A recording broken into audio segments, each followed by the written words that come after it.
I'm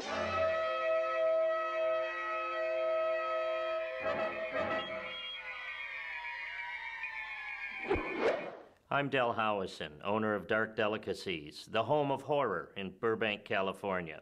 And I'm joined today by Peter Bracke, the author of Crystal Lake Memories, the complete history of Friday the 13th.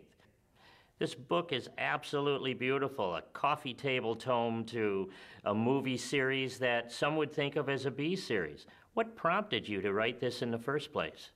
The original idea for the book was going to be very small. It was just going to be like a small little paperback, and maybe I interview like 5 or 6 people, and wouldn't that be fun? And what happened was when I started the book and started interviewing people, there was just this groundswell on the web of people that when I kind of put out there, hey, I'm starting this book, you know, I'm trying to find people from the films. Suddenly I got just tons of emails and message forum posts from fans saying, oh, we're dying for some information on the series, because at the time there was no DVDs, there was no anything on them. So slowly but surely over the course of 3 years, I ended up interviewing over 200 folks from the series. So with all the material you gathered for putting this book together, the book could have been much thicker.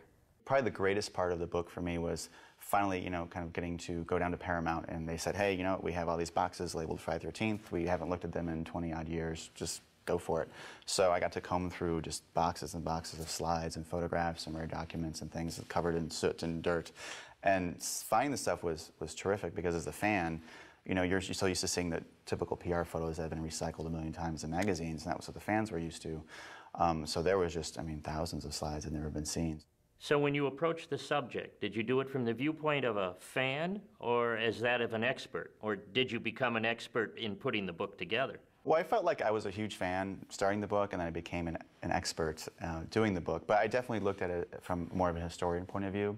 Like, why were these films important? I didn't want to do, an ode to the gore or just a book of, fan musings. It really had to be like, how did this happen? Why did this franchise go from sort of this meat and potatoes drive-in film and become this huge, cash cow cottage industry? 11 films, from a guy in a hockey mask. That's, it's kind of unheard of in cinema. So I just made an outline. I just kind of sat and picked all the important points. So Friday the 13th, the whole series was actually part of the second golden age of horror after the Universal of the 30s and 40s. What was the actual genesis of this thing, and how did it come about? It was at the forefront of that drive. I think the great happy accident of Friday the 13th is that when the film was done, SeanS.Cunningham was able to show it to some major studio distributors. And one of those was Paramount Pictures, who recognized the commercial value in the film. And suddenly they took this little small pot boiler, and it kind of elevated it up to the level of an A picture by giving it a mass market media campaign. They opened it wide in like over 1,000 theaters, I believe, which was huge back in 1980. They didn't screen it for critics, so it kind of just went out there, and they advertised it very well.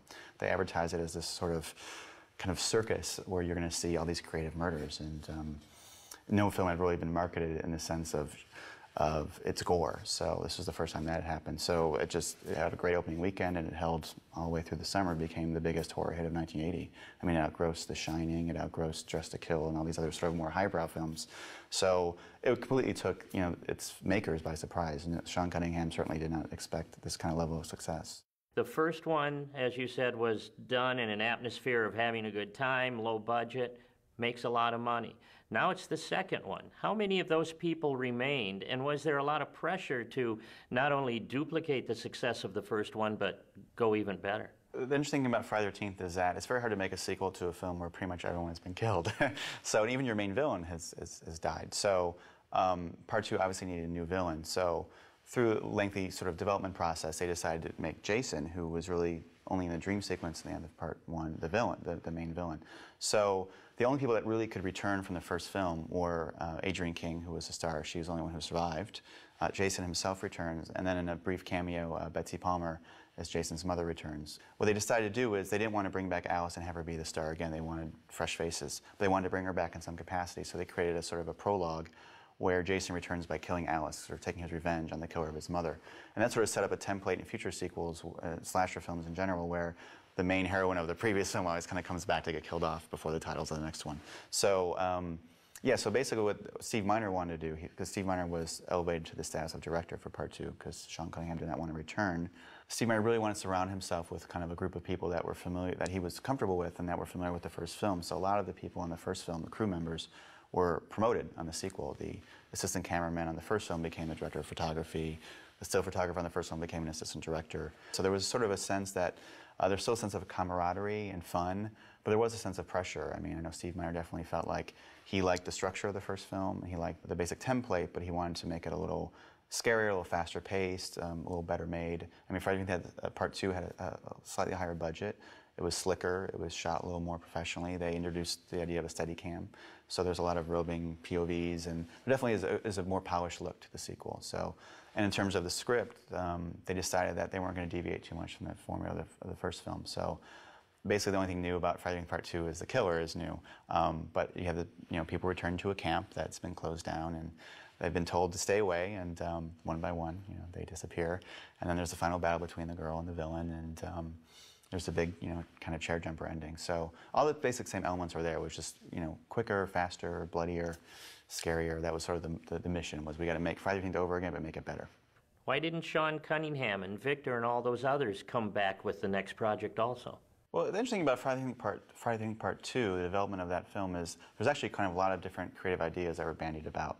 And the main one was from SeanS.Cunningham and Victor Miller. They felt that the name Friday the 13th was so potent that what they should do is create sort of an anthology series of films. So every year there'd be a new Friday the 13th film, but it'll be a completely different story, different characters, different plot, and it would sort of, it would be kind of an annual kind of, celebration of the name.